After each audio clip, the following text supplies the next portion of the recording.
السلام علیکم ورحمۃ اللہ وبرکاتہ۔ کل حمد للہ والصلاة والسلام علی نبی المجتبی واحمد المصطفیٰ صلی اللہ تعالی علیہ وآلہ وصحبہ وازواجہ واہل بیتہ وعفادہ اجمعین دائما ابدا الی یوم الدین۔ بعد حمدی والصلاۃ فاعوذ باللہ من الشیطان الرجیم، بسم اللہ الرحمن الرحیم۔ من جاء بالحسنۃ فلہ عشر امثالها ومن جاء بالسیئۃ فلا یجزی الا مثلہ وهم لا یظلمون۔ صدق اللہ العظیم وصدق رسولہ النبی الامین الکریم لمن الشاہدین والشاکرین۔ وقد قال الله تبارك وتعالى في شأن حبيبي وعظمة النبي صلى الله تعالى عليه وسلم وعمر جميع المؤمنين والمؤمنات تعظيما وتكريما إن الله وملائكته يصلون على النبي يا أيها الذين آمنوا صلوا عليه وسلموا تسليما۔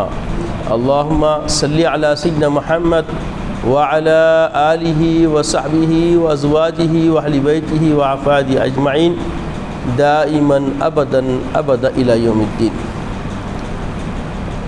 کل حمد و ثنا اللہ جل مجدہ کے لیے سزاوار ہے، جو قدیم ہے، ابدالآباد سے ہے، ہمیشہ رہنے والا ہے۔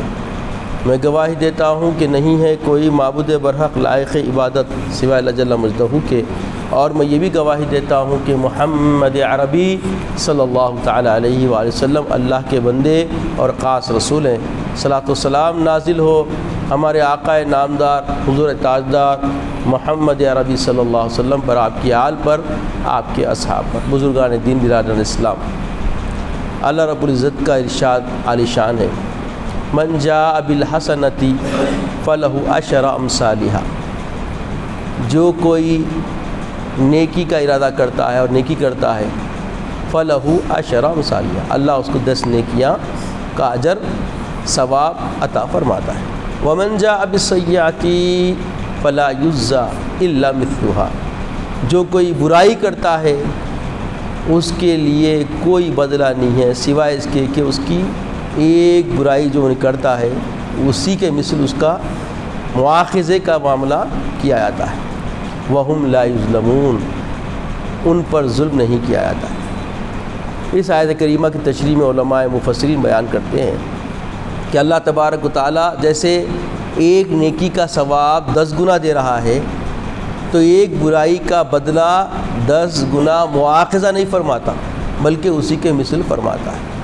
تو احادیث مبارکہ میں آتا ہے، ابو ہریرہ رضی اللہ عنہ سے روایت ہے، اللہ کے نبی مکرم صلی اللہ علیہ وسلم ارشاد فرماتے ہیں کہ جب کوئی بندہ نیکی کا خالی ارادہ کرتا ہے، نیکی کا خالی ارادہ کرتا ہے، فوری اس کے نام اعمال میں ایک نیکی لکھ دی جاتی ہے خالی ارادہ کرنے پر، اور جب وہ عمل کرتا ہے، وہ نیکی کا جو ارادہ کیا وہ پورا کرتا ہے، تو 10 گنا بلکہ 10 سے 70 گنا، 70 سے 700 گنا، بلکہ لا یضاعف، اس سے بھی کچھ زیادہ اللہ اجر دیتا ہے۔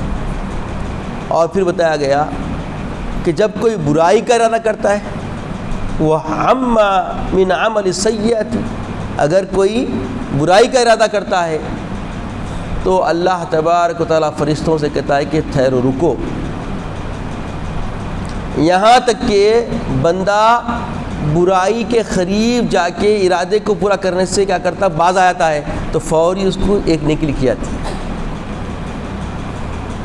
برائی کا ارادہ کرتا ہے تو فوری جیسا نیکی کا ارادہ کرتے ہی ایک نیکی لکھی جا رہی ہے، تو ویسے برائی کا ارادہ کرتے ہی برائی لکھنے آتے فرشتے، تو اللہ فرماتا ہے رکو ذرا۔ اور جب بندہ برائی کے بالکل قریب جا کے جو اس کا ارادہ کیا وہ عمل کرنے سے باز آتا، رک جاتا ہے، تو اس کے لیے پھر ایک نیکی لکھی جاتی ہے، بلکہ یہ رکنے میں ایک نیکی لکھی جاتی ہے، 10 گنا بھی اجر اس کا لکھا جاتا ہے کہ نیکی سے اس نے بچ گیا۔ اور اگر برائی کر دیتا ہے تو ایک ہی برائی کا جو مواخذہ ہے وہی لکھا جاتا ہے۔ اللہ اکبر۔ عزیز اور بزرگوں، اس حدیث پہ خالی غور فرمائیے. سید عالم صلی اللہ علیہ وسلم اللہ تبارک کی مشیت، اس کا قانون جو اس نے فرشتوں کے سپرد کیا ہے کام تفویض فرمایا. کیسا انداز ہے دیکھیے. نیکی کا ارادہ کرا تو فوری ایک نیکی لکھ دی گئی، اور اگر نیکی پوری کرا تو اس کا اجر 10 سے 70 سے 700 سے بھی زیادہ وہ عطا فرما دیتا ہے. اور کوئی برائی کا ارادہ کرا تو رکا یا رہا، یہاں تک کہ وہ برائی کے قریب جا کے برائی سے باز آ گیا، رک گیا، اپنے آپ کو روک لیا، اجتناب کر لیا، ایک نیکی لکھی جا رہی ہے، 10 گنا لکھی جا رہی ہے. اور اگر برائی کر دیا تو ایک ہی برائی اس کے نام اعمال میں لکھی جائے گی، اسی کا مؤاخذہ کیا جائے گا. وَلَا يُظْلَمُهَا وَهُمْ لَا يُظْلَمُونَ جو لفظ ہے وَلَا يُظْلَمُ، اس پہ کوئی ظلم نہیں ہے. اللہ اکبر. اللہ تبارک تعالیٰ بندوں پر کیسا کرم فرما ہے، کیسا انعامات کی بارش فرما رہا ہے، کیسے اجر و ثواب دینے کے لیے اللہ تبارک تعالیٰ بندوں پر مشفق ہے. مگر ہم بندے گندے، کیونکہ ہماری طبعی جو مزاجی رکھی گئی ہے وہ برائی کی طرف مائل ہونے کی ہے. اور یہ برائی کی طرف جب مائلیت ہوتی ہے تو بندہ غفلت میں آتا ہے. بندہ کیا ہوتا ہے؟ غفلت میں آتا ہے، غافل آتا ہے. کیونکہ مرغوب معاملہ جو ہے برائی میں ہی ہے. ان النفس لامارۃ بالسوء، بنیادی طور پہ نفس امارہ جو ہے برائی کی طرف مرغوب کر کے بھیجتا. اس میں فل یوں ڈالو، سود خوری کا کاروبار کرو، دیکھے تک مالدار ہوتے. تصور سب کا بندھا ہوا ہے، پر حقیقت میں ایسا عمیق گہرائی سے دیکھے تو کچھ بھی ایسا نہیں ہے، بلکہ اس کا نقصان ہے. مگر دیکھنے میں عام طور پہ جو دیکھ رہی، اب 1000 روپے لگاؤ 1100 روپے لے لو، لاکھ روپے لگاؤ، دیکھے تک کا کروڑپتی بن جا رہے لوگ لاکھوں روپے لگا کے. سود کا کاروبار جلدی ترقی کرتا.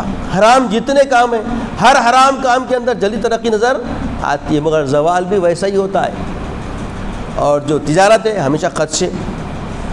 جا کے آپ ایک بوری شکر کی لا رہی ہیں، گھر کو دکان پہ پہنچے تک کا ریٹ گر گیا، لاس امکان ہے، مگر اس میں بینیفٹس بھی ویسی ہے. وہی بوری مہنگی ہو گئی تو گئے تک کا پھر دوا کے جتنا سوچے نہیں اس سے زیادہ پیسہ آیا تھا. مال اسٹور کرنے سے پہلے خوف رہتا، کیا ہوتا؟ مال اسٹور کرنے کے بعد بھی خوف رہتا. یہ جو خوف ہے اس میں توکل مضبوط ہوتا، کیونکہ آپ کا انحصار کام پورا کرتے ہیں، بھروسہ رب پہ ہوتا ہے، پورا بھروسہ ہے پروردگار. مارکیٹ بڑھ گئی تو اچھا ہے، بڑھ جاتی، لو لگی بھی رہتی رب سے. اس لیے اللہ کے حبیب فرماتے ہیں کہ ملازمت میں 1 گنا بندے کو اجر ملتا ہے، اس کا بینیفٹس محدود ہوتا ہے، اور تجارت میں 10 گنا اضافہ ہوتا ہے.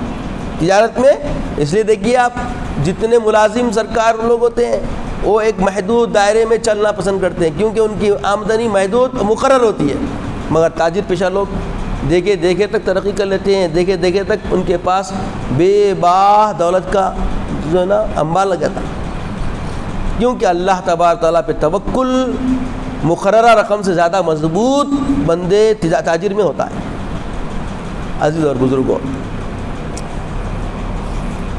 طریقہ بزرگوں نے بتایا جو اللہ کو راضی کرنے کا ہے، کسی کو گرائے بغیر نیکی کو محفوظ کرنا، وہ نیکی ہے.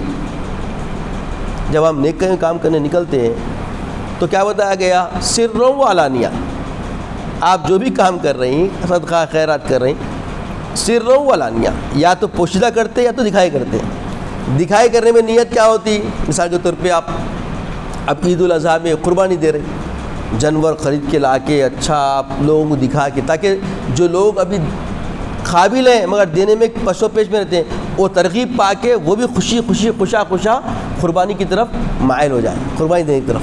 یہ ابھارنے کے لیے، دوسرے کو نیکی کے اوپر ابھارنے کے لیے زکوٰۃ دے رہے ہیں تو لوگوں کو دکھا کے زکوٰۃ دے رہے ہیں، تاکہ نہیں دینے کی جو کوشش میں ہیں انہیں دینے کے لیے مائل ہو جائے اور وہ بھی اجر و ثواب کا مستحق بن جائے. ترغیب، نیکی ترغیب کے لیے کیا ہے؟ ظاہر. باطن سروں کا معاملہ باطن چھپا کے کرنا. بھائی کس کو بھی کہیں کوئی عزت، جس کو دے رہی سب لے کے تو وہ اس کے بارے میں غلط سوچیں گے، اس کے بارے میں گرا کے دیکھیں گے، لہٰذا اس کی بھی عزت محفوظ ہو، چھپا کے دینا، محسوس نہیں ہونا کس کو دیے کیسا دیے، یہ بھی نیکی ہے اور ظاہر کر کے دینا بھی نیکی ہے۔ تو بزرگوں کا طریقہ کیا تھا؟ اللہ کے رسول نے فرمایا ید العلیٰ خیر من ید السفلیٰ۔ کیا فرمایا اللہ کے رسول؟ ید العلیٰ خیر من ید السفلیٰ، اوپر کا ہاتھ بہتر ہے نیچے کے ہاتھ سے، یعنی مانگنے والا ہاتھ نہیں بننا، دینے والا ہاتھ بننا۔ تو بزرگوں نے جو طریقہ ہمیں سکھایا ہے، یقین مانے ہم تک جو دین پہنچا ہے اللہ کے صالحین بندوں کی وجہ سے۔ رسول اللہ سے صحابہ سیکھے، صحابہ سے تابعین، تابعین سے طب تابعین، طب تابعین سلف صالحین، ہوتے ہوتے ہم تک دین پہنچا۔ پوری دنیا میں دین پہنچا ہوا ہے، کوئی چپا ایسا دنیا کا نہیں جہاں دین نہ پہنچا۔ اب غافل ہیں تو حاصل کرنے والے، مگر دین تو اپنا پیغام۔ اب یہ دیکھیے آپ کی مسجد میں خطبہ ہو رہا، آپ کی مسجد میں واعظ ہو رہا، آپ کی مسجد میں خطبے کے ترجمہ پورا بیان کیا جا رہا ہے، اب یہ ریکارڈ ہو رہا، دنیا میں پھیل جا رہا، محدود نہیں ہے۔ مسجد نور الاسلام کے مصلی خالی نہیں سن رہے ہیں، یہ اس کے بعد فوری کیا ہو رہا ہے، آگے تک پیغام جا رہا۔ تو ایسی طرح سے دین بہت، چاہے ترقیات سے معاملات ہوں دو، چاہے جہد و کوشش مبلغین دین نے اتنی محنت کی ہے کہ اشاعت دین کا کام ہر کونے دنیا کے پہنچ چکا، کوئی پیغام نہیں آیا نہیں بول سکتا۔ تو بزرگوں سے جو دین ہم کو ملا ہے مضبوط دین ملا۔ حضرت محدث دہلوی علیہ رحمہ بہت بڑے بزرگ ہیں، معلوم محدث دہلوی بہت بڑے بزرگ، اور اللہ والے، ولایت کے عظیم مرتبے پہ فائز، ظاہری علم تھا آپ کے پاس اور باطنی علم تھا، اللہ کی عرفانیت بھی رکھتے تھے، اور شریعت محمد صلی اللہ علیہ وسلم کے محافظین میں آپ بہت بڑا ہندوستان میں رول ادا کیے۔ تو حضرت جا رہے تھے، حضرت کے ساتھ آپ کے محبین، معتقدین، مریدین بھی ساتھ میں تھے۔ دیکھیں ایک وقت ایک شخص کچھ طلب کر رہا ہے، تو حضرت فوری گئے، قریب پتھر رکھا ہوا تھا، اس پہ کچھ دینار رکھ دے کے چلے گئے، اور وہ شخص دینار اٹھا لیا۔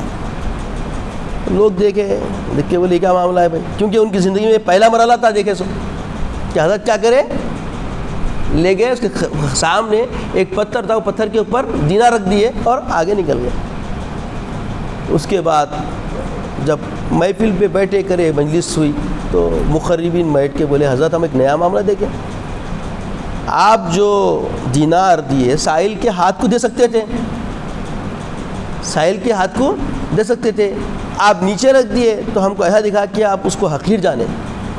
تصور ہے اپنا اپنا بھائی، کیا تو حضرت طاہر رحمۃ اللہ علیہ فرماتے تھے کیا کہوں تمہیں کیا کیا نظر آتا ہے، کیا کہوں تمہیں کیا کیا نظر آتا ہے جس کی نظر جیسی اسے ویسا نظر آتا ہے۔ اب نظر دیکھنے والے کی خراب ہے تو کیا کر سکتے؟ تو لوگ بولے بھائی ہم کو اچھا نہیں دکھا، آپ نیچے رکھ دیے، ایسا ہاتھ میں کیوں نہیں دیے؟ تو بولے دیکھو تم کو نہیں معلوم، میرے آقا سید عالم نے فرمایا ید العلیٰ خیر من ید السفلیٰ، اوپر کا ہاتھ بہتر ہے نیچے کے ہاتھ سے۔ میں نہیں چاہتا کہ میں دینے والا اوپر کا ہاتھ بن جاؤں اور لینے والا نیچے کا ہاتھ بن جائے، اور جو میں طریقہ بنایا ہوں میں دینے والا بھی اوپر کا ہاتھ ہے اور لینے والا بھی اوپر کا ہاتھ ہے۔ غور فرمائیے بزرگوں کے طریقے کہ یہ صرف نیکی کمانے کی نہیں سوچتے، سامنے والے کو بھی اللہ رب العزت کی بارگاہ میں بھی مضبوط کرنے کی کوشش کرتے اور مقبول کرنے کی کوشش کرتے، اور اللہ کے رسول کے فرمودات کے حساب سے اس کی بھی عصمت و عزت کا لحاظ رکھنا، یہ نیکی کا عظیم کام ہے، یہ نیکی کا ایک عظیم فریضہ ہے۔ خالی نیکی میں اپنے آپ کو تول لینا، اپنے کو دیکھ لینا، اپنے کو مقبول کرنے کی کوشش کر لینا، ایسا ہی نہیں ہے، بلکہ بزرگان دین کا طریقہ کار یہ رہا کہ خود بھی اللہ کی بارگاہ میں مقبول ہوئے، اور جس کے دینے کے ذریعے ہم مقبول ہو رہے ہیں اس کو بھی مقبول رکھنے کی کوشش کریں۔ جب دیکھیے اوپر کا ہاتھ بہتر ہے نیچے کے ہاتھ سے، مطلب جب نیچے رکھ دیے تو رکھتے وقت یہ اوپر کا ہاتھ تھا، اب جو اٹھائے گا تو وہ بھی اوپر کا ہاتھ ہوگا۔ سوچیں حضرت امہات المومنین حضرت سیدنا عائشہ صدیقہ رضی اللہ تعالیٰ عنہ، اللہ کے رسول سے ایک بار سن لی کہ جب کوئی کسی سائل کو کچھ خیرات کرتا ہے تو پہلے وہ ید اللہ کے ہاتھ سے گزرتا ہے. ایک موقع پہ سن لیا اللہ کے رسول کے فرمودات، سائل آیا آواز دیا تو حضرت اماں عائشہ فوری اندر گئی، مشک نکال کے دینار کو پورا معطر کر رہی. اللہ کے رسول اس کو غور سے دیکھے، پوچھے کیا کیا تم نے؟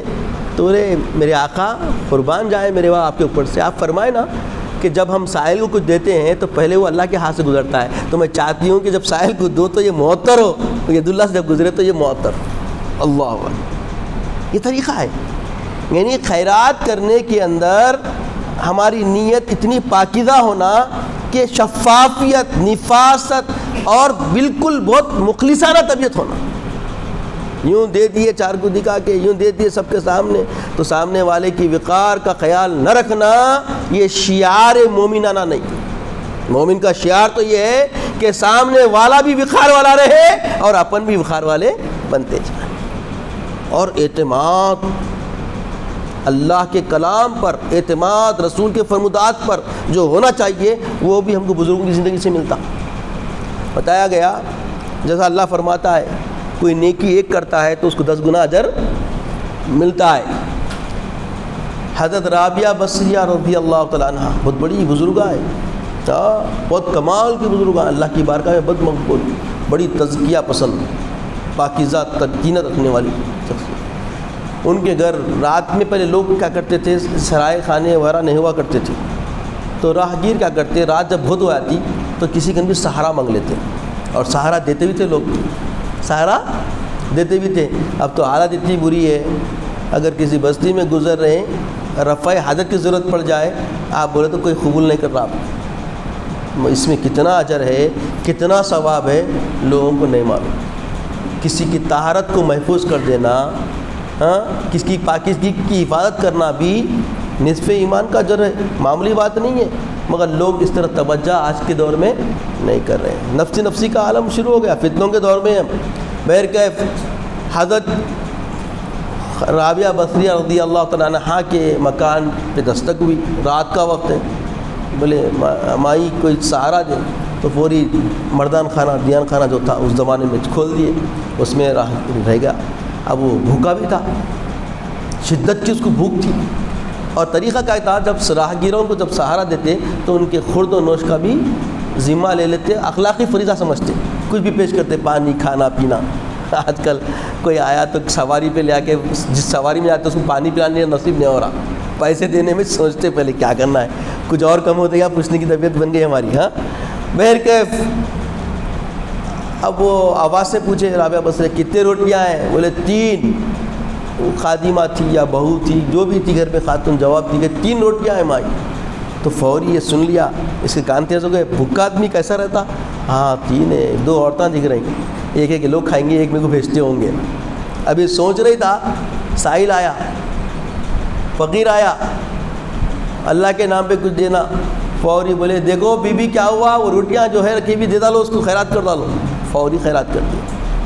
اب بیچارہ بے چین ہو گیا، لے یہ کیا ہو گیا بھائی، میں سمجھا 3 روٹیاں ہیں تو خود کھائیں گی، ایک بہو کھائیں گی، جو بھی عورتیں کھائیں گی، ایک میں کو آئیں گی، یہ تو اٹھا کے دی ڈالی. اب بھوکے رہنا یقین ہو گیا، تو بے چینی میں بہت عالم اضطرابی کیفیت میں تھا. فوری دستک ہوئی دروازے پہ، فوری یہ اس کی کان تیز ہو گئے، کیا بات بھائی، کون تو بھی ہے. خوشبو آ رہی زبردست، یہ خان زبردست ہو گیا. تو دستک دیے، کیا ہے؟ وہ تو فلاں فلاں فلاں جو ہے کچھ تحفہ بھیجے. کھولے، بڈھی بولی اندر لے دے لاؤ. دیکھی، اٹھا کے خان اٹھا کے دیکھی، تو روپے اٹھا کے دیکھی. بولے یہ ہمارا نہیں ہوتا، لے کے جاؤ. پھر نروس ہی نہیں بیچارہ، اب یہاں پہ اب اپنی پیٹ بھوک دبا کے، اور بھوک جب دبا کے ہوتی ہے ایک ایک سنچل پہ ایک کیفیت بدلتی آ رہی. یہ کیا ہے بھائی؟ چلا گیا وہ شخص. اس کے بعد پھر تھوڑا وقت گزرا، پھر دستک ہوئی. بولے فلاں فلاں آپ کے پاس تحفہ بھیجے. اندر لائے، دیکھیں ہاں یہ ہمارا ہے، لے لیے. اس کے بعد اس کے پاس بھی بھیجے زبردست جو ہے روٹیاں، کھیر وغیرہ، بہت کچھ چیزوں سے جو سکرے بھیجے.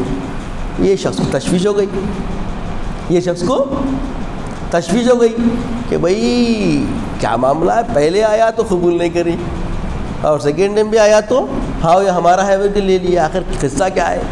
ایسا کیسا؟ کچھ تو بات ہے، یہ جاننا چاہیے. کچھ پہنچی ہوئی شخصیت دکھ رہی. اکثر ہماگن بھی ذرا کسی ساتھ بیٹھے ہاتھ ملائے خوشبو آ گئی تو اور کچھ پہنچے ہوا ہے سوچ لیتے ہیں اپنے اپنے نظریے سے. لوگوں کو دیکھنے میں سہارا وہمی لوگ بہت ہیں آج کل، ہے نا. جمعہ کا دن ہے، معطر رہنا ہے، مگر رہتا باس کو. بہرحال جیسا کچھ ایسی چیز دکھے کہ عام لوگوں سے ہٹ کے دکھی تو کچھ خاص آدمی دکھ رہا سمجھتے ہیں نا. طبیعت ہے نا ہماری ایسی.